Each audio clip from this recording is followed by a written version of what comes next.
Leonard sir, happy to see Good, you. good, good, good, good, good. Then, So, sir, the format is for 1 hour, and every 10 minutes we can take a half-minute break just to drink water or something. So this will go in as a 2 episode, a 30-minute each episode, and Sorry. it will be repeated for a couple of weeks. So I will not do another show for 2 weeks. So then this same thing will get repeated. So hi folks, welcome to your world with Prakash Kapila.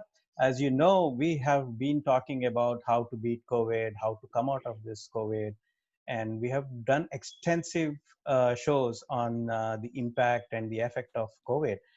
The latest show that we have done was about how to beat COVID and get back into business. So apart from the businesses, we have the governments that need to take few measures. See, how we know that government should take few measures is during 1929 depression, Franklin Roosevelt came into the president of United States, and then he started a package called New Deal, where some government efforts were put into the large public projects, and that has catapulted America from the depression and gave a very good sounding board. So we already have a blueprint where we will be able to come out of the deep economic depression. And there are two things: good thing and the bad thing. The good thing about this is it's not man-made. It is exogenous circumstances. That means external, which is not created by human. So all other depressions or recessions we have been created by mismanagement of human administrations or finances or either of them. But this one is being put into our fold because of COVID. And all the governments all across the world have suffered. There is no government that has said that, okay, we have not suffered. The other good thing about this is New Zealand has declared that they are out of COVID. The Scandinavian countries gave different responses based on their location, co-location.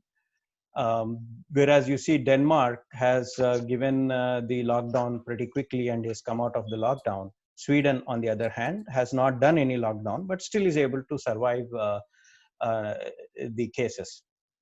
Japan, on the other hand, has used a lot of face masks and is able to do a lot of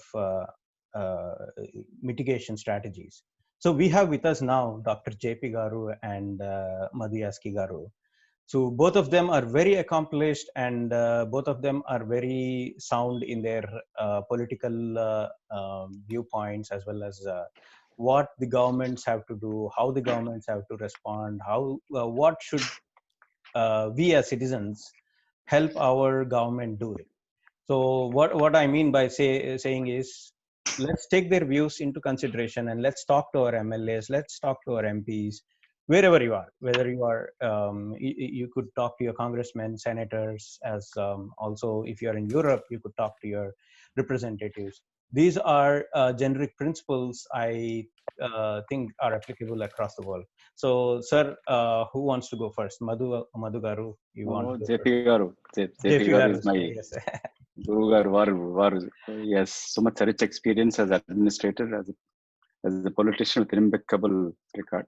Sir, And surely, both sir, are committed to the service to the society. So I respect all his views and I always learned a lot from him. So let's Very, very kind of you to say so, Madhu Garu. Basically, you're asking me to be the dog first. That's all.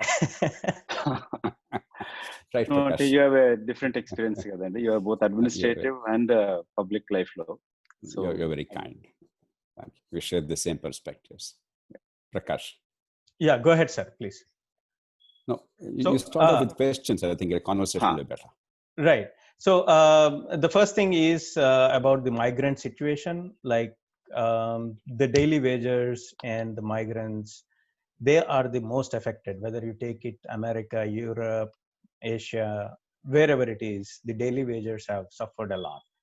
And most of the daily wagers in India have migrated back to their respective home places, which are like thousands and hundreds of thousands of miles. So maybe we could start with that.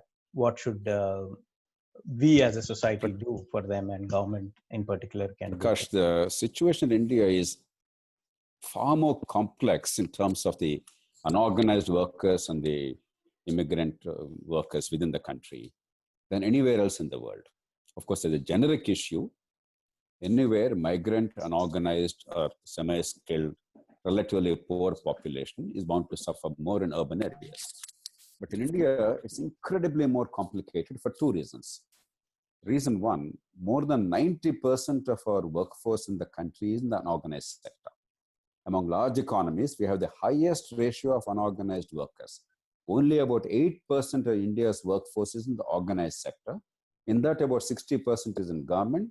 The balance 40% is in private sector. Two, on top of that, the government imposed an extremely rigorous lockdown, well-meaning, good intentioned, but without any advance notice. We should have understood that about 130, 140 million migrant workers are living in appallingly poor conditions in big cities in India.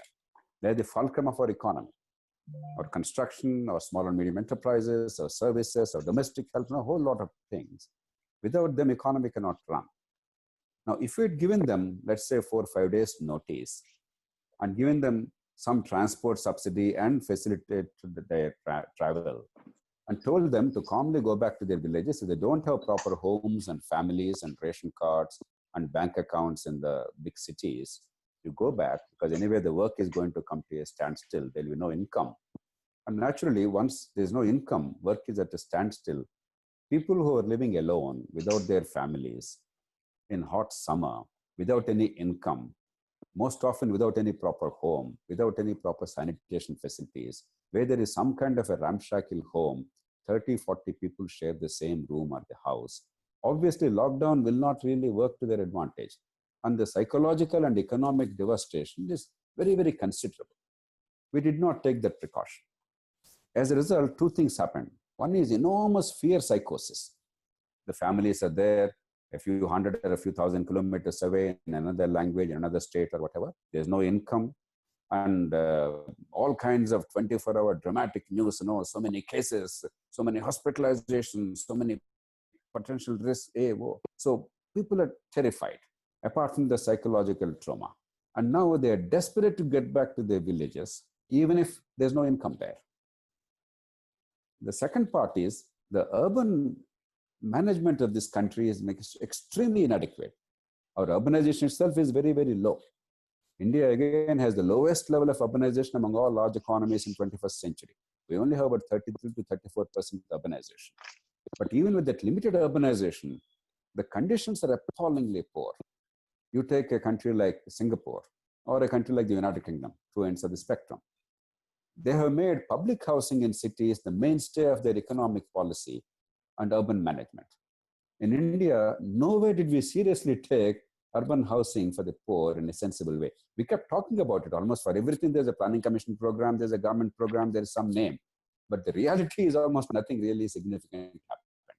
Therefore, urban homelessness, urban squalor, urban ghettos, urban slums, this is a very living reality in this country. A city like Mumbai has 60% slum population.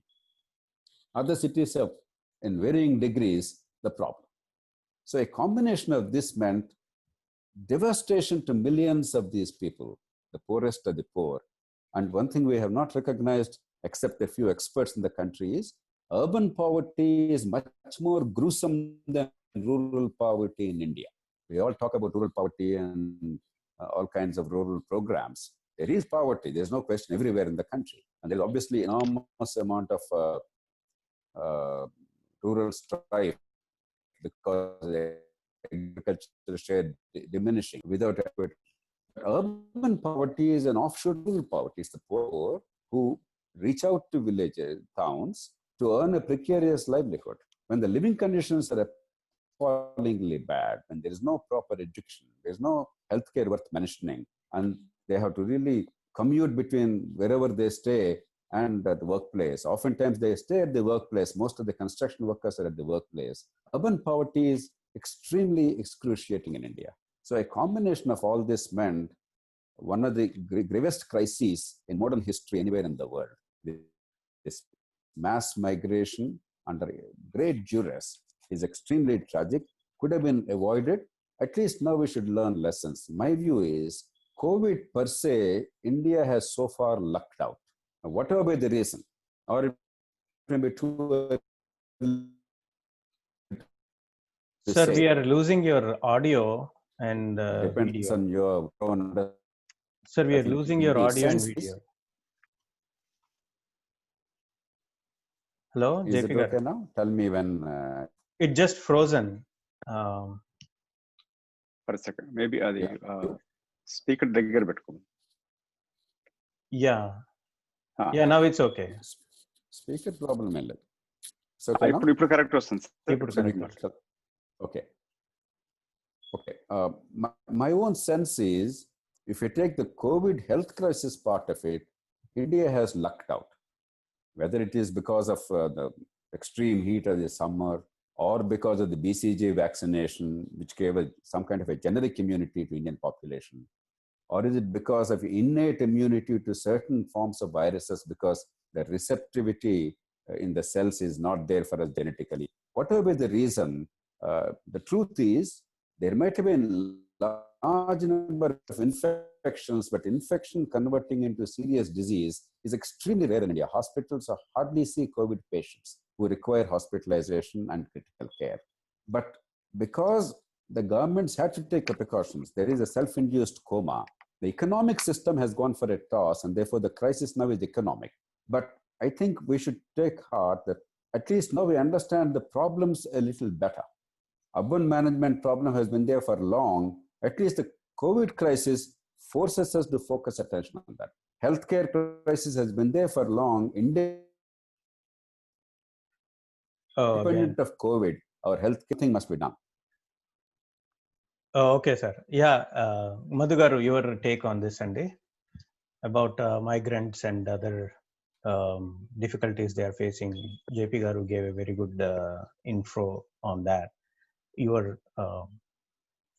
viewpoint. To begin with, Prakash, thank you for inviting. And Sir, what you sorry, can you hear me? Yeah, little bit of audio difficulty, but yes, please go on, sir. Hello. Please go on. Can you hear me now? Yes, definitely. Yeah. No, you rightly started with the FDR quote, Prakash, because I happens to live near New Hyde Park, where my wife was working there in Rhinebeck, and I happens to visit the FDR's library. And in fact, I did quote it the day before the package announced about the New Deal, what FDR started in the Great Depression when he got re-elected, and the economic package and jobs to the youth. I'll come on touch upon that subject later. What JP Garu has said about the urban poor, the urban poverty, which is while everyone agreed and the whole experts also agreed upon about the lockdown, well, there may be some reservations how it has to be or should have been implemented. But we have no doubts that lockdown has to come in any case. But without thinking about these crores of migrant labor, the plight and the poverty which they are facing, how they're going to survive. I think I further add on to that my experience as a 10 years into Parliament. What JP has said it about the urban poor, poverty, and the residents problem. During the UPA government, there are two programs which I would like to touch upon: PURA and JNURM, Jawaharlal Nehru Urban Renewal Mission. We are providing urban infrastructure because all experts says in a decade, in another 10 years or so, or 2030, the 50% of the India's population is going to live in urban areas. So the government at that point of time, I mean, that's a Manmohan Singh's ideas of even drafting experts into advisory committee. I think fortunately JP Gaur also was advisory committee member to advising the government at that time. So cutting across political differences, whatever you have, but the government recognized at that point of time, take the experts' opinion into consideration. So the urban JNURM was touching upon to thinking about a decade ahead. Like luckily, Jayapal Reddy ji was minister at some point of urban development. So the JNURM was trying to address those residential problem and other amenities to the people who are living in urban areas. So which we subsequently not taken over those projects. And Pura is another scheme where the lakhs of people coming for the jobs to the urban, moving to urban areas. This is President Kalam was coined. Pura is like providing urban facilities in rural areas. So if you do that, like if you look at in the US, each smaller cities were self-sufficient. You have a job, there's some factories are there. I think in Ohio, one of the city where the Boeing's engines manufactures there. That means the people living in that area, they don't have to go to the nearby bigger city. They can live in that city itself, smaller cities, so that they can self-sufficient. Likewise, Tokyo also did the same thing. We visited Tokyo factory where the different parts of the Toyota manufacturing car manufacturing parts comes from different parts, so that like people doesn't have to cluster it in the cities. So here in this current situation, the COVID pandemic, what it's created, uh, giving a 4 hours notice and declaring the lockdown without thinking of those lakhs of migrant workers, as they live most of them on site with a hardly there's no proper roof also. They'll be working whole day. They use that shelter just to sleep without any toilets or makeshift with the tins or the blue sheets which you can see. With that they make a small shelter type and they live. Where the government has failed, we notice it here. They could have spent minimal money to address this issue of migrant laborers before providing further jobs. During lockdown, there's no job. It's completely curfew. Unlike in the US, I got stuck in US, came in March 12th and supposed to return 3rd April, but I didn't. But what I'm seeing here, there's no such curfew in spite of highest number of cases in New York State and city. There's no complete curfew. The subway, metro trains are running, buses are running, in spite of over 6,000 cases, positive cases among the metro workers. They didn't shut down because the common people and the people who work in the healthcare workers use those public transport. So that is the thinking or planning should have been done. So what we're seeing here, it is very pathetic, and it's sometimes if you see one of the Telugu song written by Adesh Ravi about the plight of migrant labor, and as citizens of the country, we feel ashamed to not reach out to them and seeing their plight. And it should have been, government should have been more human. Right to live is an international fundamental right, and that has been clearly violated here. The government should have been much more with human heart. They should have thought about it, and few thousand crores which they have collected, state chief ministers, central government, PM care have thousands of crores. They should have spent and avoiding this. I'll give one more example why and how the other developed countries, you rightly pointed out how New Zealand came out of lockdown, how US is coping up. Even my own law firm, there's a facility to apply to the government. First, initially they give as a loan to cover the payroll so that the staff will not be, the payroll which should not be affected. They're giving it this as a 3 months. And once you start paying or shown the proof that the staff has been paid, that can be part of it can be waived off. Every citizen of the country here, getting, if they're paying $99,000 in $98,000 income, family income of 198,000, they get a $1,200 a relief check from the IRS. Students, my daughter going to law school, she got a $1,200 refund. So this is the economic package in developed countries, they're giving it. What Indian government should have done, they should have transferred some money to the migrant labor right away. Whereas government employees' salaries has been cut. The Telangana government says that they only pay 50% of the salary. When the pensioners' salaries package has been cut. But you're asking private employers without giving any package to them to pay to their laborers. It is tough. It's how which any private employer is going to pay without getting any relief from the government. So this is the without proper planning happened this migrant labor crisis in India. It's a time to government to be open up and take opinions of experts into the administration and politics. Without making it as a political, they should have taken this their views into consideration. And even now, so what today I think 28th May, where the first Prime Minister Jawaharlal Nehru's death anniversary, Congress come up with a plea to the government to give 10,000 rupees to each and every these poor laborers, and increase that Manrega, that where rural employment scheme which started, the government is continuing, providing 100 days employment to the unemployed youth in the rural areas, unemployed people. Instead of 100 days of employment, 200 days.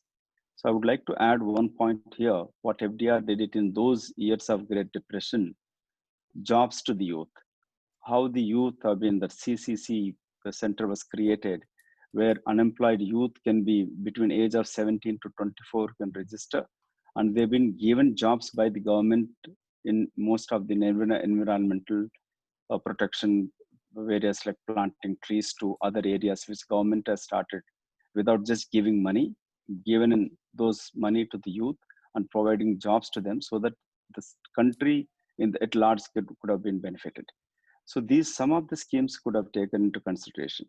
So here, this big crisis still is a crisis. And I think government is, I'm not going to come on to which political party which in the state or center, but both the state and center should work together and come up with a proper plan without thinking what exit plan could be. So what you have just said it in New Zealand, like look at where we heard about Wuhan lockdown in December itself. We should have learned their experience. Now Wuhan is reopened. Children are going to the school. You heard about Taiwan. Taiwan is hardly locked down. Yes. They've seen what happened in Wuhan and China. They stopped the flights, people coming from China. They stopped it, and within 3 days, it's been reopened. So we totally, I think I could see the failure of the government to reach out those crowds of migrant labor. It need to be addressed at Warfoot level now. Sir, to interject, JP Garu, your take on the Congress action plan. The Congress is a Congress party in India, which is a major political party, and it has a lot of saying in the parliament as well. So what is your take, sir? There are 4 points that Yasky Garu has. The poor need assistance, particularly in times of crisis. There is absolutely no doubt about it. I think everybody agrees, and there is an impressive consensus across the political spectrum. For instance, the Employment Guarantee Act enacted by the UPA government has been continued by the current government. And if I am not mistaken, in the wake of the COVID crisis, the government has enhanced the allocation by another 40,000 crores. So that money has to go into the poor people's pockets. There is very little doubt. I think on that, all parties in India are united. And some little welfare is given, unlike in the United States, where a very substantial package has been delivered. More than $2 trillion, I think $2.3 trillion has already been released by the US a significant part, as Madhu said, has gone to the small and medium enterprises wages. About $600 to $700 billion has gone only towards the wage component. 90% of it's written off, it's given as wages. And then the individual taxpayer, money is credited to them depending on their income, subject to a ceiling of $99,000 income, annual income per person, for 2 persons in the family. And unemployment allowance has been substantially enhanced. India, unfortunately, is not in a position to do that. And could not do that.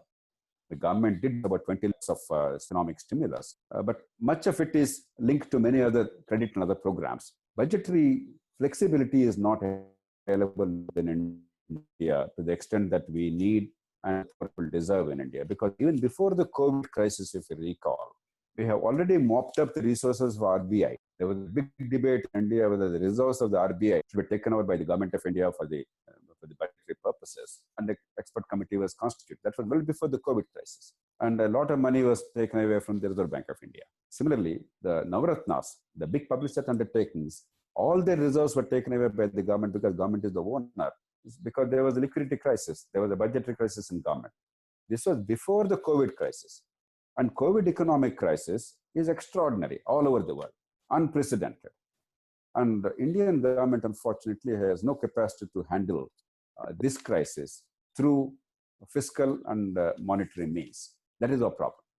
Now, if we try and spend beyond a point, either you have to borrow or you have to print currency. Now, India is not the United States. Whenever there is a global crisis, the dollar value goes up. Everybody wants the dollar. Right. Whereas rupee value comes down. If you want to overspend in rupees by printing currency, there will be hyperinflation. Yeah. Rupee value further comes down. In fact, in the last 2 months, if you notice, the dollar rupee exchange from 70 rupees has fallen to 75 rupees now. Now, it will become much worse. More than the exchange value alone, there will be a dramatic escalation in the prices eventually, leading to hyperinflation. And second, if you want to borrow, the global lending community will not be kind to us beyond a point. Up to a point, they'll be flexible. World over, everybody is now reaching normal fiscal deficit norms. So up to a point, we can do that. But we have no room for tremendous fiscal flexibility. Unfortunately, good, bad, ugly, we have to accept that. Now, given that, we have to now look at, in my judgment, 3 things in the context of the immigrant laborers, and another big thing in terms of the larger economy. Immigrant laborers, the immediate humanitarian crisis is already created. Now, we can only learn lessons from the past mistakes, but we cannot undo it now. We can only prevent that in future.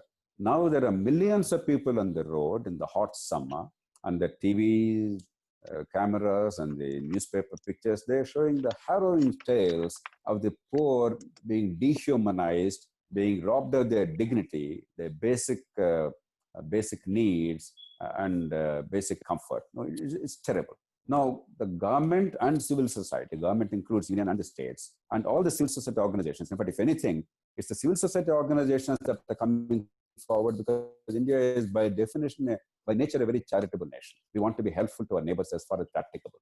Though the resources are limited, people are putting in a lot of effort to try and see that at least some immediate relief, some food, water, some shelter temporarily, and then some transport arrangements. And wherever the governments are creating hurdles and misplaced zeal, for instance, no transport to go to their home states, etc., I think we must remove all those hurdles. We must allow people to go, because as I was saying before, the health crisis part of the COVID crisis is not really serious in India at this point of time.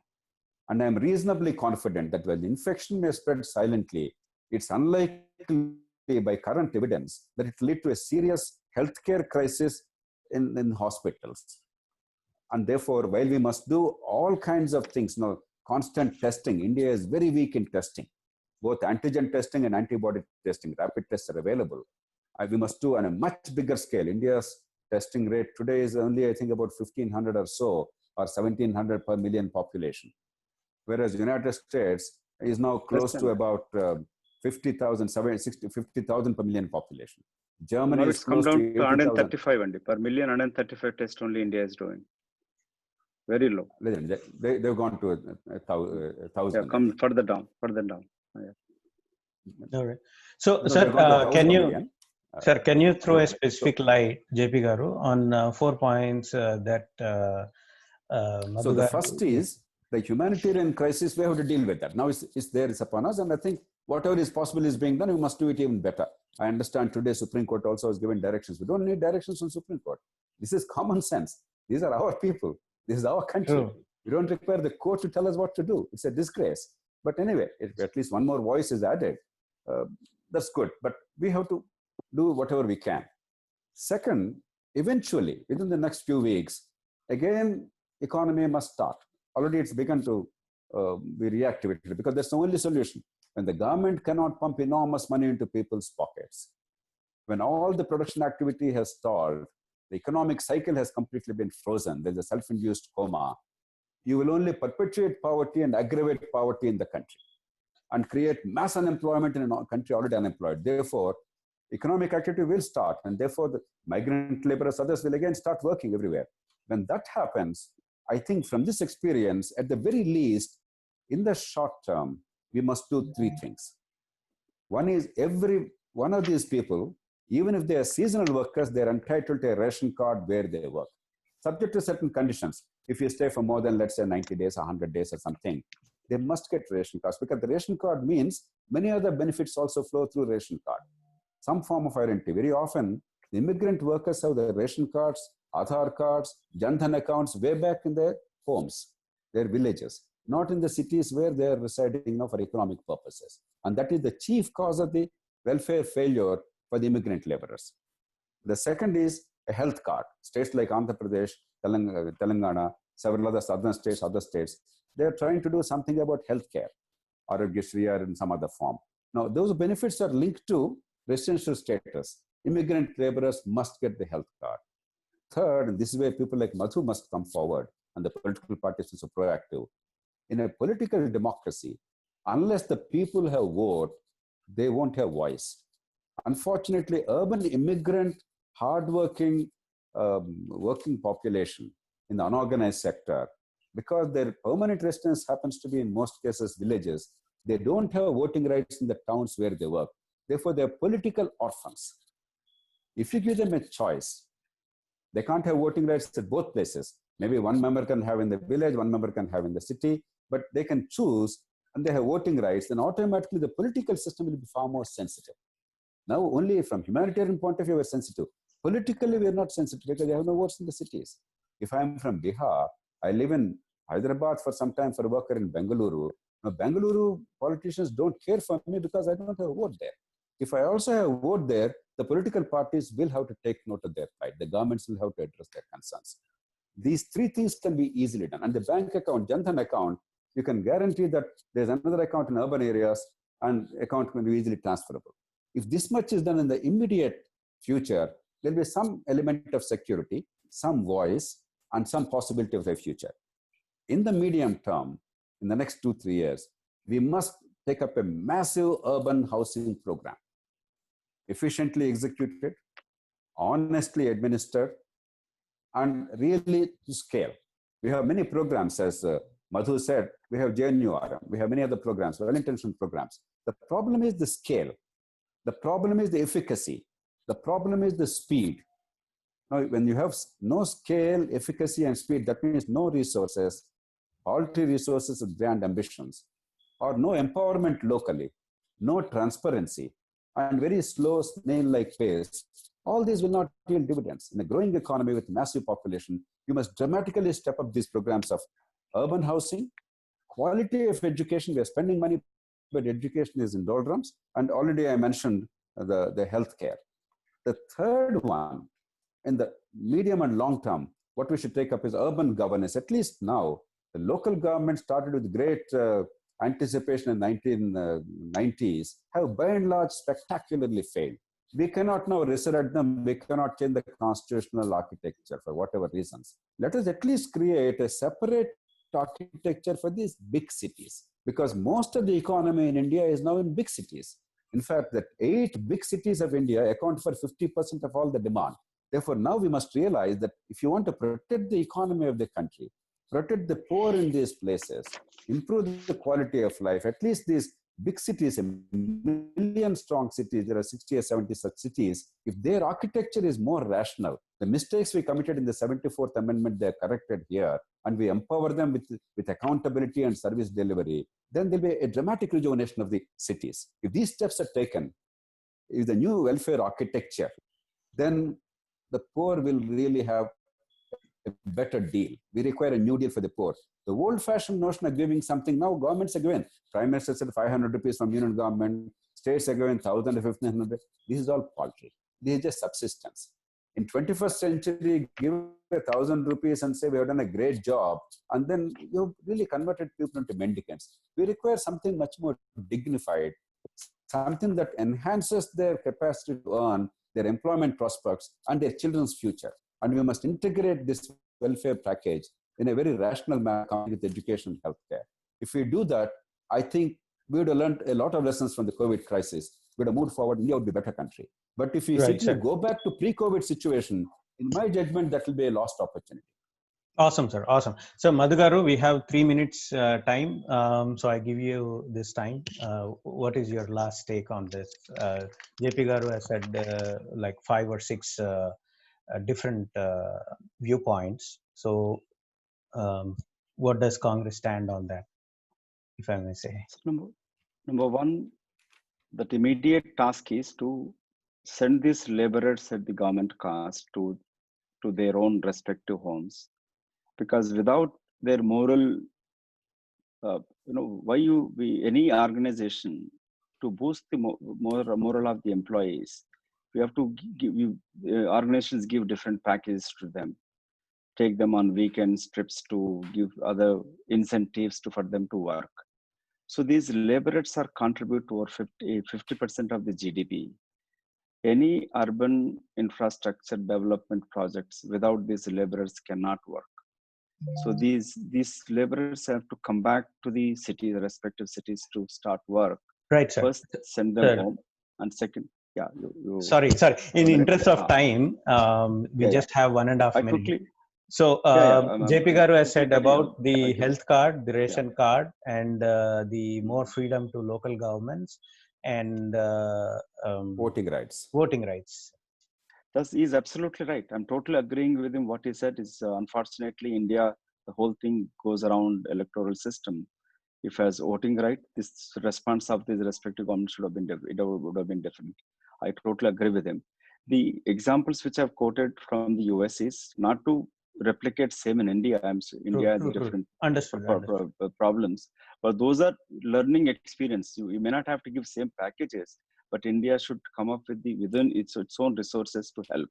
So what he said is absolutely right. I think the transfer of ration card, which they're talking about government, and which is Jan Dhan account, which is there, they can directly transfer those money into their accounts. The smart city program started by this Modi government, they should start implementing it instead of just talking about it. So most of the programs as sincerely to be implemented what government is talking about. And while adding what all he said is, those absolutely read it. Education, health, and housing. Sir, we are at the end of our makan. We are at the end of our show. Makan, which the government should take into account. We are at the end of our show, and hold on, we'll come back in our next episode. It was a very good conversation, and we'll continue this conversation. The show is coming to an end, and we'll get back to you. This was a great, good episode where we have a lot of